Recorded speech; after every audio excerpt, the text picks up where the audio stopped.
Hello everyone, my name is Parul, and in this video I would talk about my experience with Evision TechnoServe. Last year I joined Evision for my system engineer internship program, and this year in January I started the Azure program.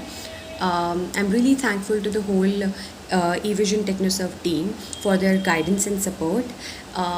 Like it took me 4 to 5 months to complete the Azure program and then Azure Cloud program, and then I sat for the interviews, and I'm glad to share that I've already have an offer of 7 LPA, and I'll be joining soon. So in this video, I would really like to thank the whole team of eVision for their guidance and support. Especially, I would like to thank Ganesh sir and Rajesh sir for their guidance at each and every step whenever it was required.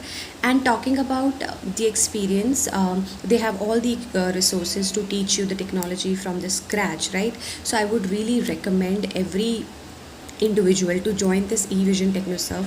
If you are aspiring your career in the IT industry, then it is a good to go situation where you can enroll yourself here, and from the scratch you will be taught the technology, and slowly and gradually you will adapt everything, and you will be able to make your place in the IT industry. So again, I would like to thank the team for their support and guidance. Without that, I wouldn't have gotten the offer that I already have. So thank you so much, team.